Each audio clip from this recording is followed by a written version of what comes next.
All right, I assume we're live.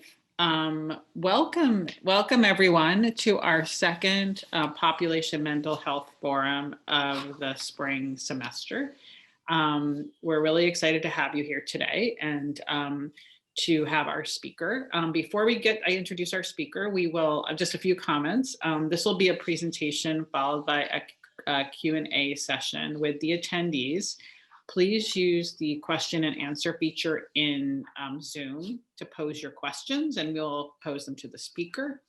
If you have questions about links or references we mentioned, we'll answer those. Yeah, and also our this webinar and the slides that Dr. Worthington are presenting will be on our website and will be shared. He shared the slides, so if anyone wants them afterwards and hasn't gotten them, or wants them later, just let us know. So like I said, we're really excited today to have Dr. Everett Worthington with us and to speak about the power of forgiveness in public health, a public health scientist dream topic. Dr. Worthington is Commonwealth Professor Emeritus at Virginia Commonwealth University and is affiliated with the Flourishing Center, led by Tyler Vanderweel at Harvard. He's a licensed clinical psychologist in Virginia and published over 40 books and 500 articles or chapters. In his bio, he says his salary retired in 2017, but he has not. He's continued his research on forgiveness, basic and intervention research, humility, hope, religion, and spirituality, and hope-focused couples counseling. And working with us at Harvard, he's learning to be a public health scientist slowly. He mentioned when we were chatting before that he's a backdoor public health scientist, sort of come in through the back door. And I'm really excited to have him here today. As I was telling him, and when we were chatting before this started, I have my background in trauma psychology as a clinical psychologist. And so forgiveness has been something I've been interested in a long time, and I'm just coming now to the science of it. So thank you, Dr. Worthington, and thank you for being here.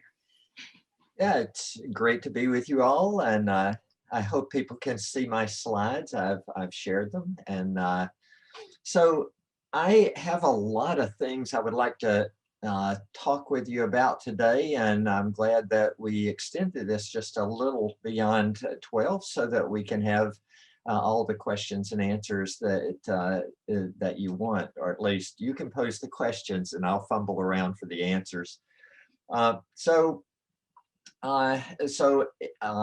I just have a lot of slides to go through, but I shared them so that you can have access to those at your leisure.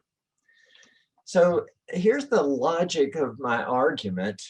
It's basically that there is a lot of evidence that people can benefit themselves by forgiving. And there are well-researched interventions to help people forgive. But there are very few population studies on forgiveness or on the benefits of forgiving for public health interventions. So therefore, I look at this as like a public health researcher or interventionist dream. You got a topic that is of interest to people throughout the world and not much research about it. So I'm going to attempt to get you to just abandon all of the research that you're doing on other things and just become a public health researcher for studying forgiveness or interventions. Not really, but that would be an ideal for me. So I'm taking this point at a time. There is evidence that people can benefit by being more forgiving as individuals, couples, groups, and societies. So what is forgiveness? I think that there are two completely separate types of forgiveness. One of those is to make a decision about how a person is going to treat the person who has offended or hurt them. So I'm going to make a decision to treat this person as a valued and valuable person. Now, I may never be able to carry out that. Suppose the person gets hit by a car tonight. I've still made a decision because this is my behavioral intention. So decisional forgiveness is a behavioral intention. The second type of forgiveness is emotional forgiveness. So we know that a person could make a decision to treat the person differently, and yet every time they think about the person, they get really upset and start ruminating about it. That suggests there must be a second type of forgiveness. We call this emotional forgiveness, which is replacing negative, unforgiving emotions and motivations with positive, other-oriented emotions. So just note, if these are the two types of forgiveness, that saying I forgive you is not really forgiveness. That's actually part of reconciliation. So if I say I forgive you, I may be lying, or I may be just mistaken that I don't really forgive you. Also, public statements like by governments or bodies, organizations are also not forgiveness in the sense of, just talking about an individual forgiving, although that may be called societal forgiveness. So forgiveness is basically rooted in an injustice gap, which is the difference between the way I would like to see an issue resolved and the way it is right now. So that forgiveness gap is like an implicit computation that people make. And as the size of that gap gets less, then there's less unforgiveness, then it becomes easier to deal with that. So things can affect that gap after the event that has caused the hurt or the offense. For offenders, if they express remorse, that lowers people's gap. If they make amends for what they've done, that lowers people's gap. Or if they take ownership and responsibility for the harm that they created, that decreases the size of that injustice gap. Victims can reduce injustice, they can reduce this injustice gap many ways, not just forgiving. We never would say to a person, you have to forgive, because there are lots of alternatives. I could see justice done. I could see a person get the natural consequences of his or her behavior. I could turn matters over to God for divine justice, or I could just relinquish this to whatever I think is sacred. I could accept, I could forbear. There are many ways that I can reduce the injustice gap, and we can mix and match those with forgiveness to eliminate that injustice gap. Communities and societies can play a part in this because they can have either passive attitudes that favor or disapprove of forgiveness, or they can actively encourage or discourage people to forgive. So forgiveness can heal wounds and prevent new wounds, and it can affect people's individual attitudes, and it can affect communities, and communities can affect forgiveness and therefore the healing of wounds. So there are a lot of ways that forgiveness can benefit people, individuals. I just did some systematic research early on when I was studying forgiveness, in which it's kind of a parametric set of studies where we changed the amount of time that we spent trying to teach people about the benefits of forgiving. And what we found basically was, after about 10 minutes, it didn't matter how much time you spent telling people that they can benefit themselves by forgiving. So in 10-minute interventions, we got about the same effect size, which is about 2/10 of a standard deviation increase in forgiveness, as we got with 8 hours of just harping on the benefits and giving exercises for people to play around with noticing the benefits.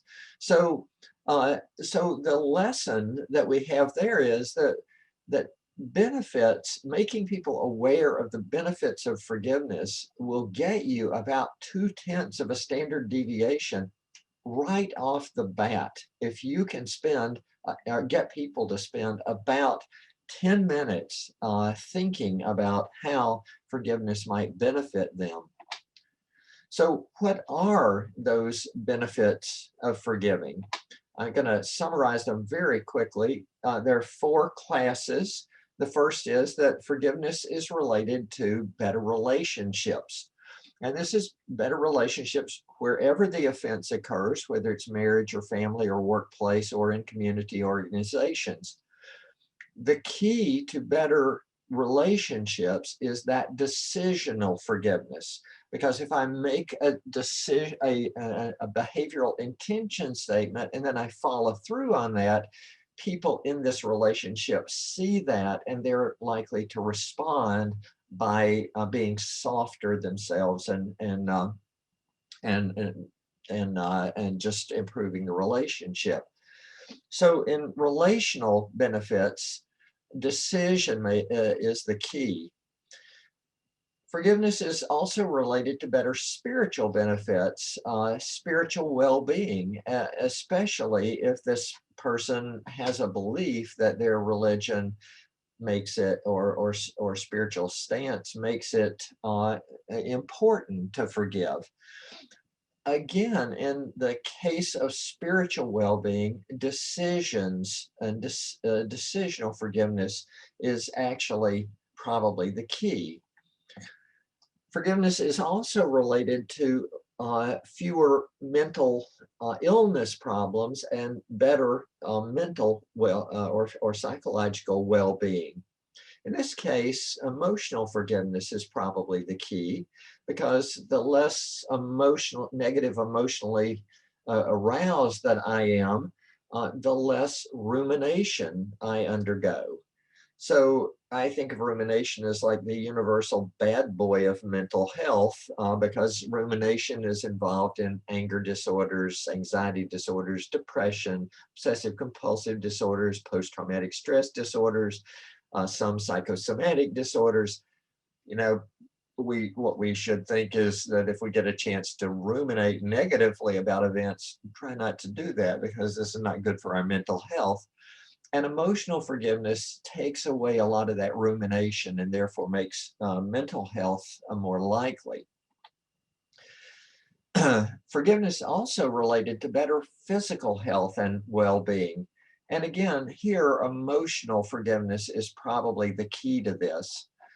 Most people look at unforgiveness as being stressful and cranking up that stress response. And if that becomes a chronic thing, because we have ongoing grudge that we hold against people, then that can keep our stress response elevated. It can affect the cortisol level in our blood, which affects every physical system in the body. Chronically elevated cortisol can reduce the size of some brain structures. It can affect negatively the immune system. It can affect the cardiovascular system, especially the cardiovascular system. It can affect the gastrointestinal system. It basically, the sexual reproduction system, basically chronic stress, and the stress of unforgiveness is one of those chronic stressors, can affect physical health very negatively. So there's actually a lot of research on this. I just listed meta-analyses and qualitative reviews here on physical health, mental health, relationships, spiritual, and then other. So those are available in the slides if you want to chase those down. So forgiveness can affect populations, and it can do so because it affects individuals and it affects decision makers in government. And so this, the more that people are able to forgive, the less impetus people might have personally for engaging or getting their countries or organizations involved in worldwide or system-wide conflict. Also, this can serve as a protective factor in populations because it changes people's individual mental health and their individual physical health and relationships, as I have laid out earlier. These are a couple of folks that have gone through our treatment program.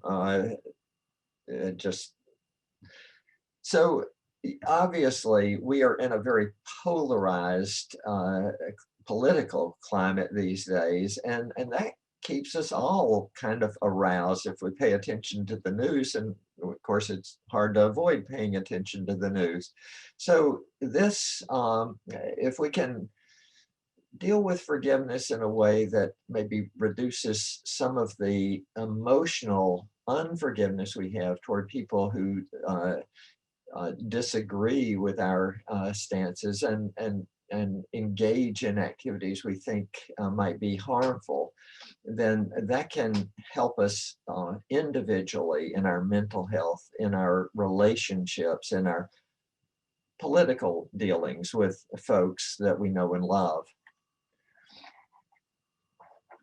So there are lots of different ways that forgiveness can make an impact on society by individually decreasing rumination, by reducing chronic stress, by reducing tendencies toward aggression and violence. This is after Voldemort has gone through our Reach Forgiveness model. So I'll end this section on benefits by just posing the question to you. If we could promulgate forgiveness as a society-wide or community-wide experience, would that advance public health? And my suggestion is that it can do so in a lot of different ways, but you might come to a different conclusion on this. So the second point in my logic that I mentioned at the beginning is that people can be helped to forgive. Uh-oh. I'm sorry, having trouble advancing my slide for some reason. So maybe it's my machine just thinking. It's very slow at thinking sometimes. Hopefully this won't just freeze up on me because I don't have these handy otherwise. So there we go. Nope.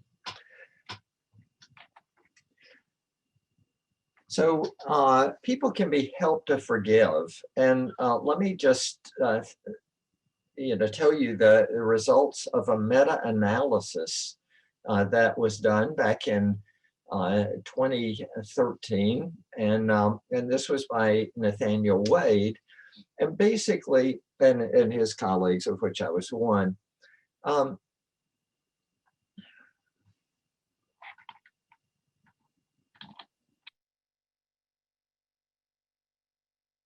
It came up with 4 major findings.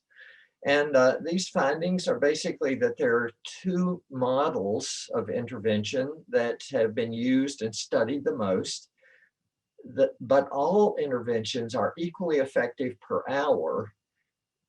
a linear dose response curve was noted. And also, and I think this is really good news, if people undergo forgiveness interventions, they increase their trait hope or their dispositional hope, and they decrease their depression and decrease their anxiety.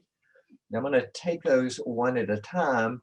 So first of all, the reach forgiveness model and the process model by Robert Enright are the most used and most studied of the two of the intervention models.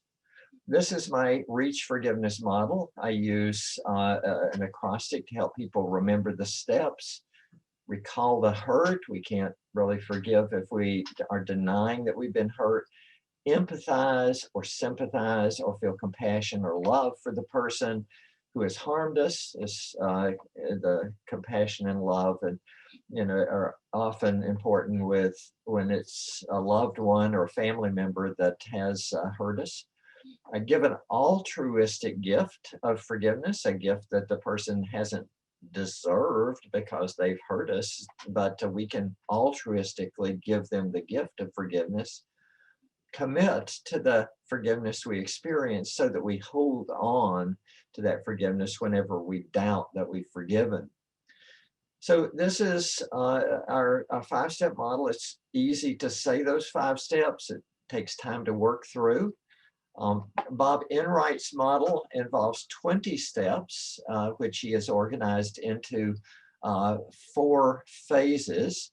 You probably saw that there were, in 2013, there were 22 randomized controlled trials for the reach forgiveness model. Bob Enright's had 23 at that point. The 4 phases that Enright's model uses are uncovering, decision, which is a lot like promoting decisional forgiveness, work, which is developing an empathic understanding for the other person, which is a lot like emotional forgiveness, and then deepening this by seeking to discover meaning, which is more into the emotional forgiveness. So these, you can see why it doesn't really matter whose model gets used. They basically cover the same things. Now, since 2014, there have been 2 or 3 studies on Fred Luskin's Forgive for Good model. There are a total of 5 randomized controlled trials now, whereas there are about 30 for the process model and 30 for the reach forgiveness model. Luskin's model is a cognitive behavioral therapy informed model that he calls Forgive for Good. I listed his 9 steps for that model: identify the hurt, commit to feeling better, take control of emotional reactions, become mindful of how past events can cause harm, use stress relaxation techniques, understand the harm of unenforceable rules, focus on the positive, develop an internal locus of control, become a survivor, not a victim. Many of the steps are similar. In my reach forgiveness model, I emphasize changes in emotion and motivation. Fred emphasizes changes in cognition. The finding number 2 for this Wade et al. Meta-analysis is, and this is probably the most important thing that I'll say today, and that is forgiveness is all about time. Trying to forgive. So I'm even going to repeat that. It's all about time trying to forgive. So it doesn't matter whose program gets used. It doesn't matter whether this is done in individual or group or workbooks or web or however this is used. It doesn't seem to matter. It's all about getting people to engage, trying seriously to forgive someone who hurt them. Now, the finding number 3 was that there is a linear relationship between the time spent trying to forgive and the amount of forgiveness. We developed a regression equation to describe that relationship so that D, which is the effect size compared to no treatment, is given by an intercept 0.124 plus 0.046 times the time in hours. And so we see there's a linear trend, and we had 60 some odd studies in that meta-analysis, and they all fell right along the regression line pretty closely. So this creates this dose-response relationship. The amount of time spent trying to forgive is related to the amount of forgiveness. Notice we've got a high intercept there, and that's because basically all of the models start out telling people about the benefits of forgiving. And remember that research that I summarized early on, that set of parametric studies, where just learning about the benefits of forgiving produces about 2/10 of a standard deviation of forgiveness. So we can see that that is basically the intercept right there. That's what causes that intercept. And it makes it hard for brief interventions to promote forgiveness. Makes it hard to get above that regression line and be particularly effective.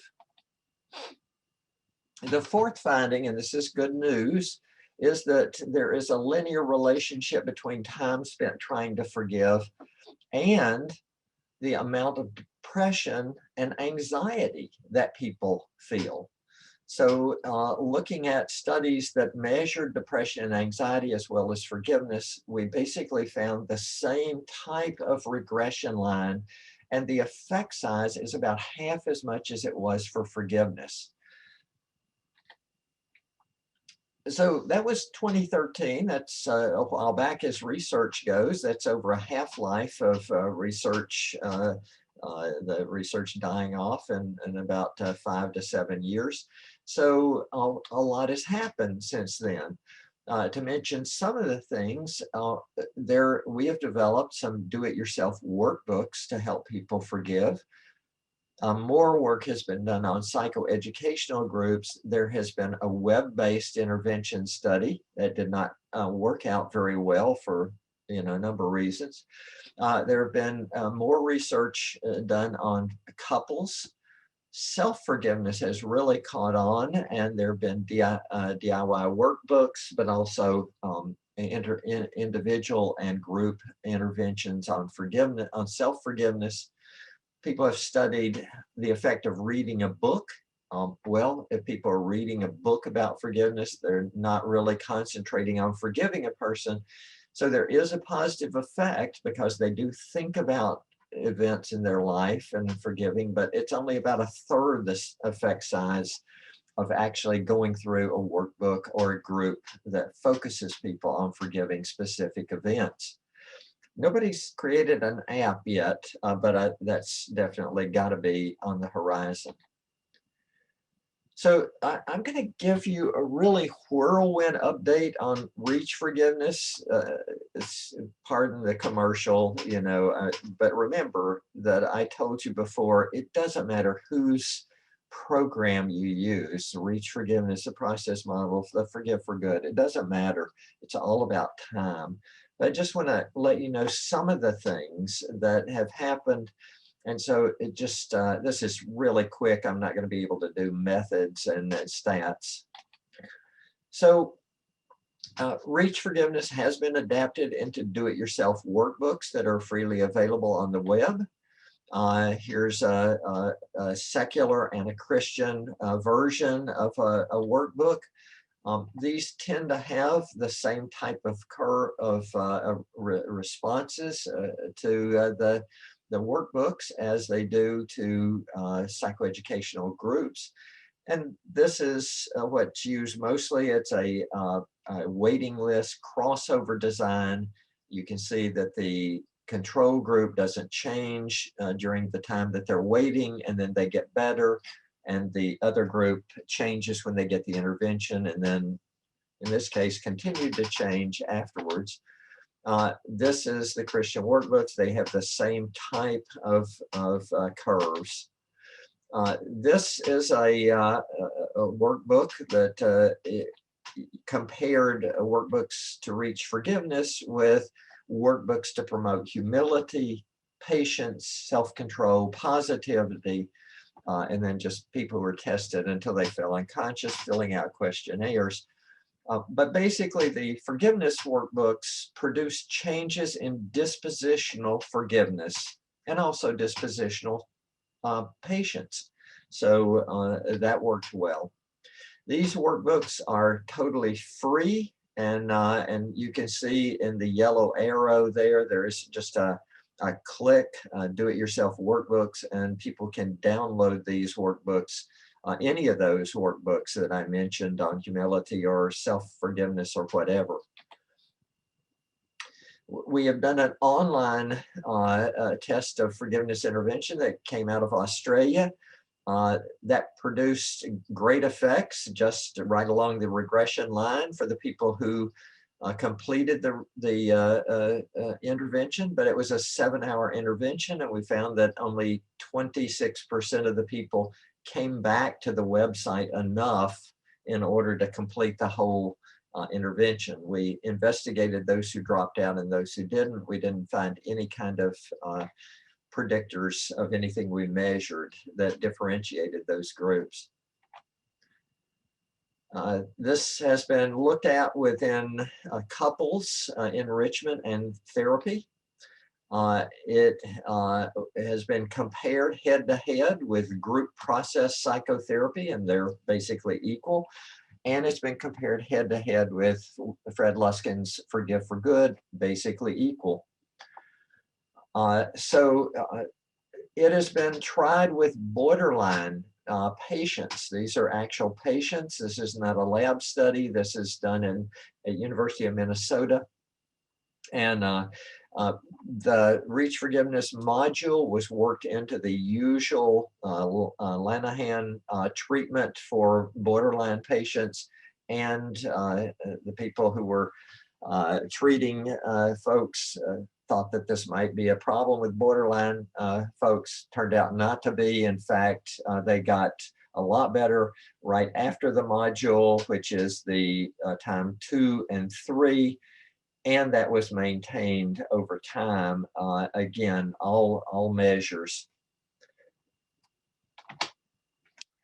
This has been investigated in different cultures, from the Philippines to Indonesia to Ghana to elsewhere. And the Reach Forgiveness has been used within treatment modules on forgiveness or community awareness raising or couple enrichment and therapy as part of that treatment. Self-forgiveness, again, has the same type of waiting list, a crossover design curve. So it helps, forgiveness of oneself helps. In couples, again, that helps. And so now we're back to we're out of the fast forward research blitz there. So we can sigh and relax here. So the point number 3 was there's almost no population studies on forgiveness and their benefits. So I'm going to look at basic research first and then applied research. So in basic research, there are a few panel studies using nationally representative samples, and those suggest that forgiveness helps. It seems forgiveness of others seems to help more as people have aged in terms of affecting their physical health. Not so much effects in the young and middle ages. With self-forgiveness, there's much more effect in the younger and middle age group, and not so much in the aging group. So this is basically, I think, a public health researcher's dream, because it means pretty much anything we do is virgin territory, and you know, if it's a good study, has a good chance of getting placed well. So forgiveness in public health is going to be related to a lot of different things. So there are a lot of mediators that could be used, and this is a little analysis of meta-analyses and qualitative reviews that was done by Brandon Griffin and Richard Cowden. And this shows the topics that forgiveness is related to. These are potential mediators or moderators in doing further analyses. And I'll just give you a look at that. Like I say, these slides are available, so you can, if you wanted to, you could look more closely at this. So applied research, one of the ways we could intervene in a system is to run a awareness raising campaign to raise people's awareness of forgiveness. We've actually done this in a couple of Christian colleges at John Brown University and Asbury University. And basically what we found is by just spending a couple of weeks having the community figure out how to raise awareness among the people who live in that community, we found positive effect sizes for the entire universities. Recently, Brandon Griffith headed a study at Luther College, and this was an awareness raising campaign.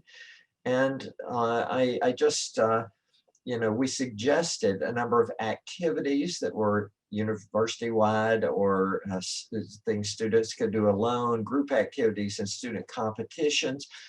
They used what they liked out of this list, and they created their own additional exercises for their community. What we did is we surveyed, I think this was about half of the entire student body, 5 different times over the course of a semester. And we found a mean effect size per hour of 0.02 for the entire population. So 2/100ths of a standard deviation per hour. We asked people how many of the activities they participated in, and we estimated the exposure, and it turned out to be an average per person of about 2.3 hours. Some people it was virtually nothing, and other people it was quite a lot. But that at 2.02 per hour, that gives us an effect size of about 0.046 standard deviations for going through this awareness raising exercise. What this tells us is that the effect is about 1/5 as much as an intensive intervention, like going through a number of hours of individual treatment or group treatment or filling out a workbook. So this is having an effect on the population. So these are you know, just the stats on this. Take-home message: raising public awareness helps a little on the average, but if we spread that out, if we thought about, you know, a big community, say New York City, 8 million people, and we had a 0.02 on the average, 0.02 standard deviations across the entire 8 million people, that is a lot of impact. So how would we do this? We find an intact community that wants to become more forgiving, such as people who value this, a church, a Christian college, a family, a work group, a business, a military group. Engage the leaders to help promote a more forgiving community, establish goals for awareness raising campaign, and then figure out how we're going to measure the outcomes. So so we would want to tailor our emphasis of these campaigns on our particular community. And it turns out there are three things we have to get across in an awareness raising campaign. One is that there are two types of forgiveness: making a decision to forgive and changing your emotional unforgiveness into more forgiving emotions. Second, what are the benefits? Just learning the benefits in 10 minutes gets a 0.2 standard deviations change on the average.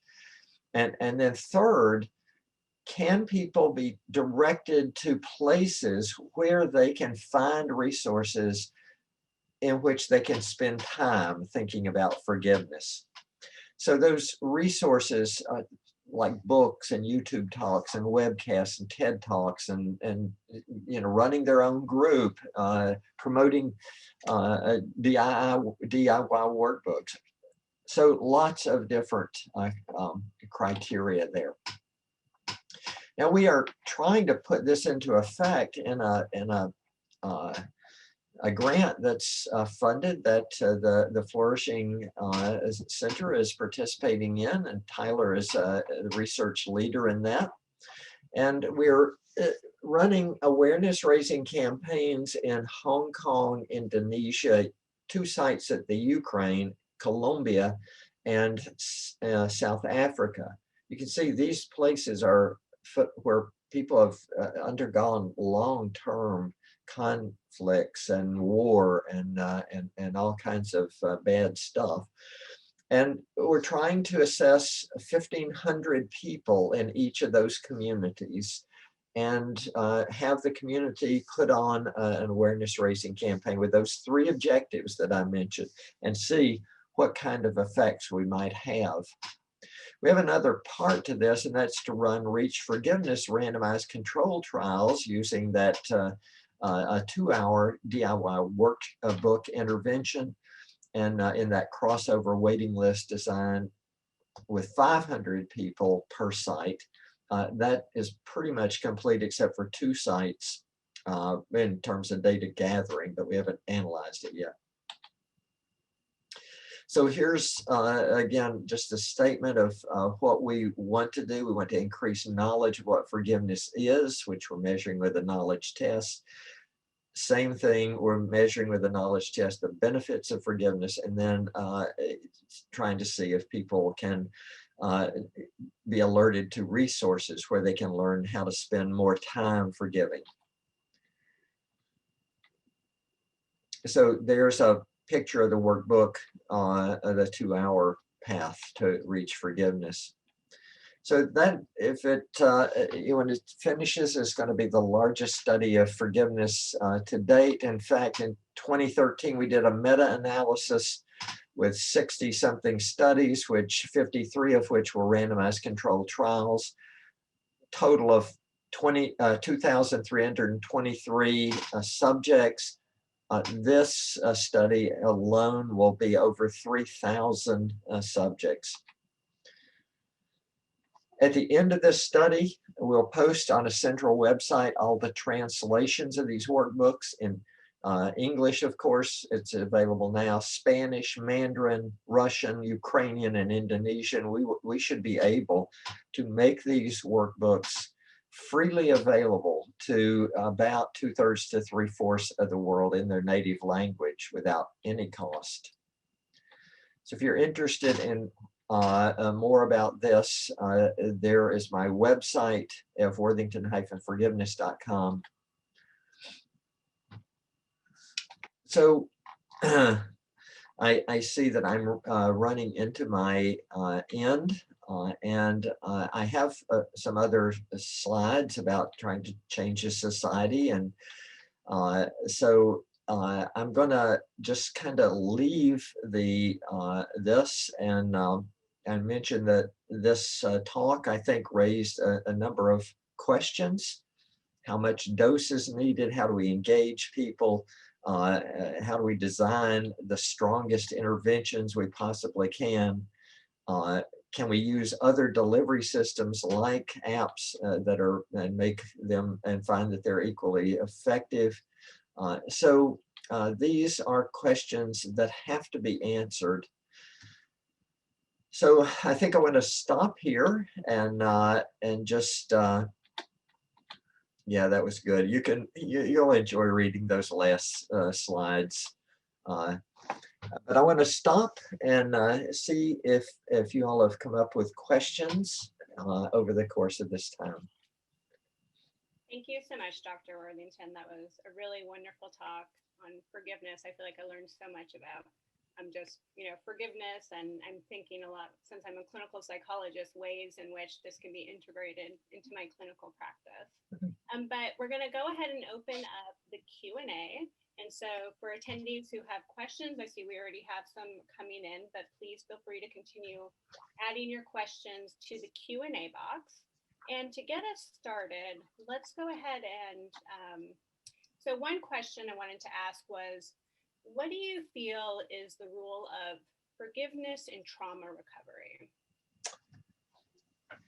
I think forgiveness can help people recover from traumas, but timing is everything in that.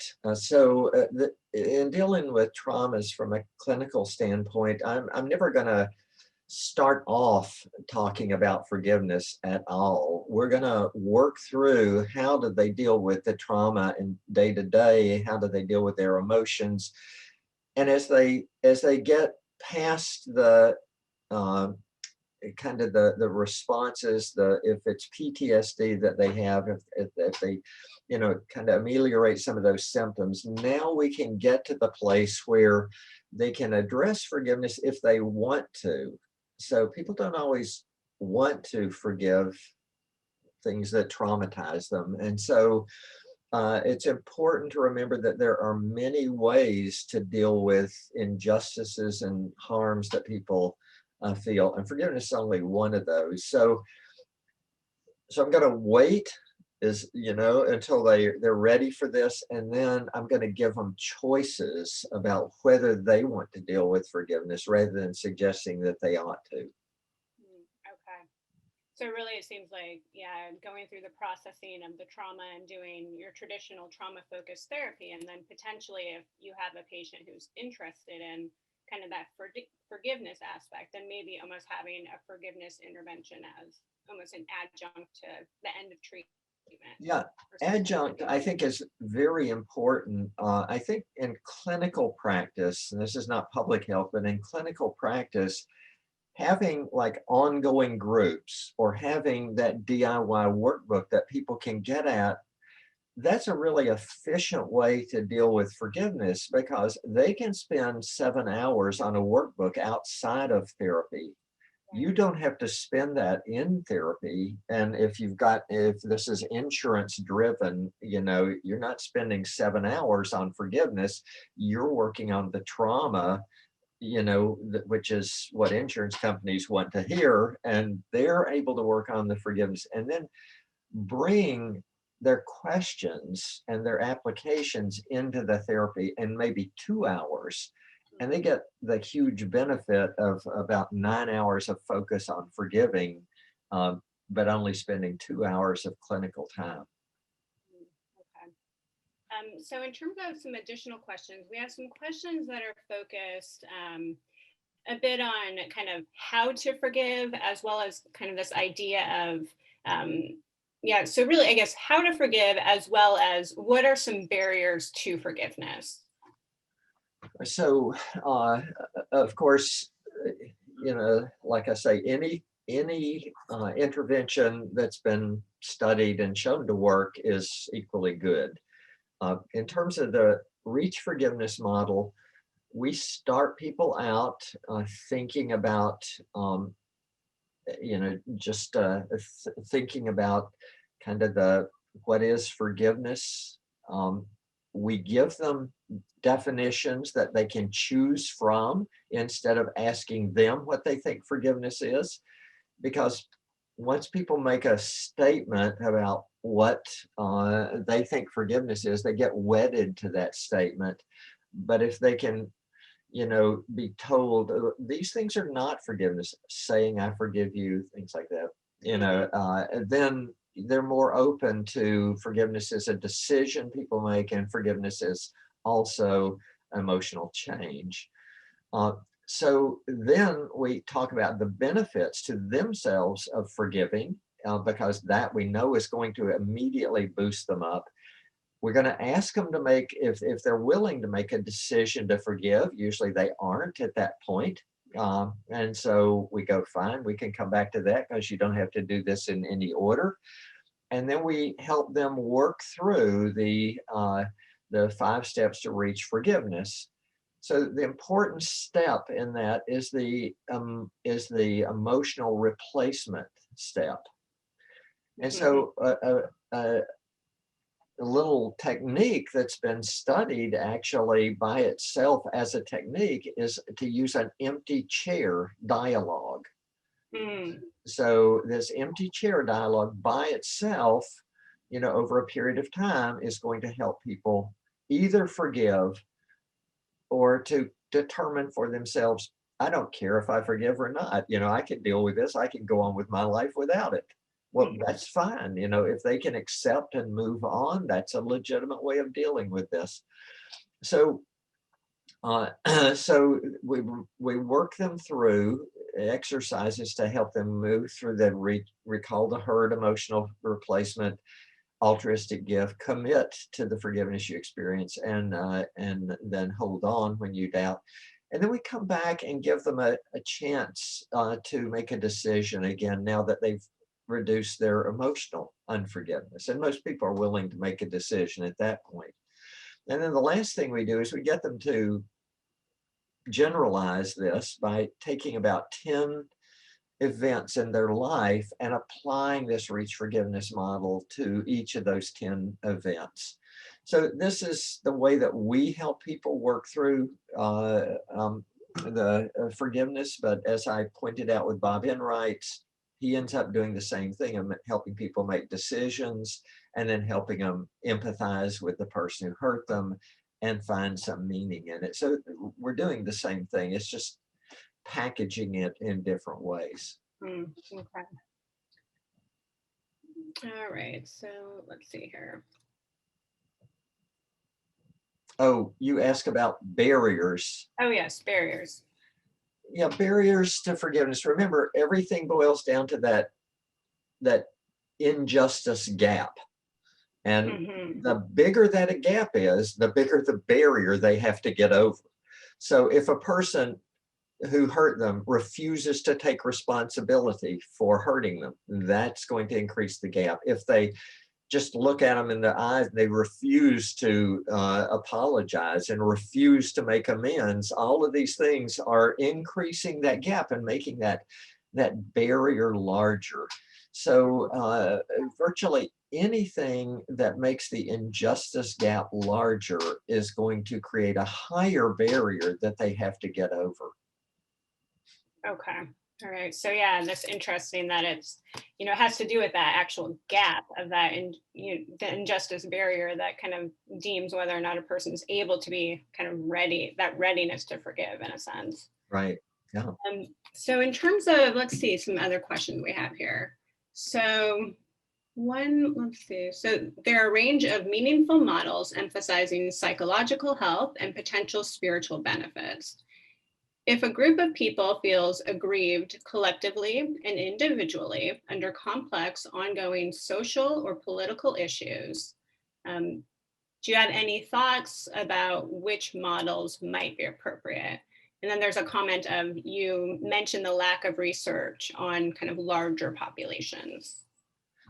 So there are about 50 studies or more on intergroup forgiveness. This is social psychological research on intergroup forgiveness, which it looks at usually an individual, not where there's the paucity of research is on collectivistic responses and measuring groups instead of measuring an individual. But there's a lot of research on what makes an individual more or less likely to forgive a group that they feel has harmed them. And so Daryl Van Tongeren did a meta-analysis in 2014, looking at 40 studies, and then he added about 15 studies to that in a qualitative review of the time since 2014 that was published in the Handbook of Forgiveness, the second edition, which came out in 2020. So there's any kind of any of the models could help and look at what the event was, what is the impact emotionally, how can I get past that emotion. But importantly, when you start dealing with society and organizations, you're actually talking much more about reconciliation than you are about forgiveness. And that reconciliation deals a lot with justice issues. Now, justice is not opposed to forgiveness. In fact, psychologically, the more justice you feel, the less the injustice gap is, and therefore the more likely you are to forgive. But justice in itself is a societal and social construct, whereas forgiveness is an internal construct. So, for example, my mother was murdered back in 1996. I could forgive the young man who did that because that was an internal set of processes. But justice-wise, if he were to get caught, he would still have to go through the social and societal justice, all of the steps, the trial, the imprisonment, things like that. So justice is a different arena than forgiveness. So if I feel that a group has aggrieved me, I can forgive people in that group or forgive the group as a group. That doesn't mean in any way that it diminishes my motivation to work for justice in that situation. So, justice is, important. It's as important as forgiveness is, and there's got to be a kind of a playoff of those. If everything is justice and we punish every wrongdoing that we encounter, we basically eliminate everybody in our group. But if we're able to get justice, but reconcile and forgive, we can hold the group together in a more just society. So then along those lines, we have a question that is kind of hitting within this this area that you're discussing currently. And so the question is, what potential, if any, do you see for systematically incorporating REACH into criminal justice and parallel systems, like restorative justice and efforts at diversion and intervention? I think that's a great question. All these questions have been great. I think, we've done some research on restorative justice using a family circle type model. And one of the things we know is, first of all, restorative justice is about justice. It's not about forgiveness, it's about justice. But because it engages the community members in this restorative justice process, people often involved report a sense of forgiveness internally. Now, we looked in our research, and this is only one study, but there's a whole literature on forgiveness within restorative justice. But we looked at a role play, that is a role play simulation in which we assigned two women to be that were older than 25, two women to be the mothers of the people who had one had committed a crime and one was the victim. And then we got two 18-year-old young men to be the victim and the person who did the crime. And so we then put them in this mediated role play situation with a trained family circle mediator, and they had a 1 hour discussion. And then we measured forgiveness afterwards. And so just anecdotally, let me just say that people were assigned to either they must apologize and they must offer restitution, or no matter what they say, they cannot apologize and they cannot offer restitution. So this was our manipulated variable. Well, we found that out of the 8 groups that were assigned to the must apologize and must offer restitution, these are people role playing. 4 out of the 8 of the young men cried while they're making their apology. They didn't do the crime, they're just role playing, and yet this is a powerful apology, and offering restitution is a powerful emotional experience for people. So, you know, I have a lot of belief that this could be something powerful in restorative justice, that it is being offered in restorative justice interventions all over the world, without focusing on forgiveness, but just letting this happen as it naturally happens. It can change people. In terms of, you know, the criminal justice system, other than restorative justice, which often tends to be more about juvenile crime. But I think that these are possible and are being used. For example, there is a study that's been ongoing in Texas for about the last 10 years, in which people who have been convicted of murder and are on death row have been able to meet with surviving family members of the person who was killed.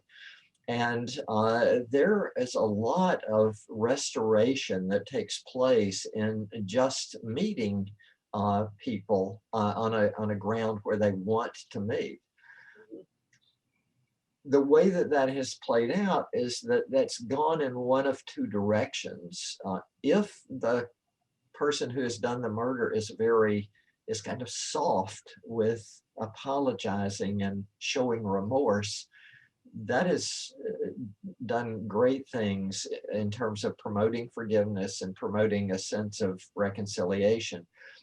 But if the offender is kind of hard and impassive, that tends to drive people even more apart. So there's potential for good there, but there's also potential that it kind of hardens people in their kind of in their way of thinking if it is not done well. Right. It's interesting because it almost seems like it's the believability of the person having remorse for the actions, whether or not that's believable, can either, you know, make that barrier smaller or maybe even increase and make it a little more difficult to forgive. Yeah, I think that's key. Is this has to be sincere remorse and regret and apology and sorrow and offers of restitution. It can't be perceived as, you know, I'm gaming the system here by apologizing. That's going to cause a negative fallout. Mm-hmm. So moving on to the next question, how would you address the issue of forgiveness in post-conflict settings or in other contexts involving egregious community-level harm? This person's working in a refugee context, and they have a couple of points. They're thinking in terms of community-based interventions that might be more likely to succeed than clinical interventions, and then kind of threats of harm that's pervasive and unavoidable coming from original perpetrators and from within the community. And then from the humanitarian aid structure tasks. I know that you hit on some of this. It sounds like you're beginning to do some of this forgiveness work in some of these, you know, countries like South Africa, other post-conflict regions. And so just in terms of thinking of, you know, are there differences in these contexts? Yeah, I think we are looking at this in that study that I mentioned, that's an ongoing study with Hong Kong, which has had a lot of conflict, the Ukraine, which is at war, two different sites there. There was a religious problem in Indonesia where a church was burned by angry Muslims. And so this is a study of whether people could forgive or not. And then in South Africa, of course, and in Colombia, all of which have, war situations or systemic problems. I think the important thing about social interventions is no one size fits all. We saw that early on. I was privileged to testify or to meet with the people in the South African Truth and Reconciliation Commission back in 1996. And then, that worked, I think, fairly well, that Truth and Reconciliation Commission, with the public hearings. And of course, people thought, oh, this is going to be great. Rwanda can just do that same thing. But as it turned out, didn't work at all in Rwanda. And Rwanda even tried to change things to fit more the Rwandan situation. But in South Africa, the majority of people were the ones who were discriminated against. And so, being able to call out the wrong done to them was a relatively safe thing to do. But in Rwanda, I hope I said South Africa before, but in Rwanda, the problem was just the opposite, and the minority folks were the ones that were wronged. And calling out people who had wronged them turned out not to be very safe. And because, you've got a lot of people, it just takes one hothead in a village to act in revenge against somebody calling out a friend. So that didn't work very well. And, it was a truth type commission, but I think the point that we learned from those is that one size doesn't fit all. You really have to understand your situation, and you have to make your program one that really fits with the situation. You have to think about potential unintended consequences, like when people in those Rwandan Gacaca courts testified and called out somebody, then often they were beaten up or killed or things like that. Well, that was never foreseen. And yet now, if we think about it, we think, duh, we should have seen that coming. So we try, I think before we enter into any program societally, we have to kind of think, what could the unintended consequences here be, and try to not do harm. Right. So really needing to be quite sensitive about the cultural context and really do kind of that early investigation before actually doing any sort of forgiveness on more of the public health scale. Right. Context. So another question is, let's see. How does forgiveness work when you are trying to forgive someone for doing harm to a loved one who has died? So the loved one has died, or the person who did harm died? So it sounds like, so trying to forgive someone for doing harm to a loved one who has died. So it sounds like the harm was to the loved one. So the loved one died, but the family member presumably is still living as well as the perpetrator. Right. So forgiveness is an internal, it's an internal experience, a decision or an emotional change that I have toward this person. Now, if the loved one has died, I know there's not going to be any reconciliation between the person harmed and the person who did the harm. But, so I can't count on any kind of reconciliation. I can't count on seeing that the loved one who's died is going to be able to say that's all right. But I, as an observer, am in what Jeff Green, a social psychologist, has called third-party forgiveness. So this is when I wasn't harmed directly, but I observed someone that I loved being harmed. It turns out that third-party forgiveness, often people harbor grudges more than the person who was actually harmed. So, and I think the reason is, if I was harmed, I can, see my attitudes change over time. I can see that time doesn't heal wounds necessarily, but it often moves it to where there's distance between the wounds and now, and so it makes it easier to deal with. So it is hard to be that third party and not be able to have any hope that the victim is going to be able to respond in a more positive way. But I have to realize that I am going to affect my decision about how I'm going to treat the person. I'm going to affect my emotional response to the person.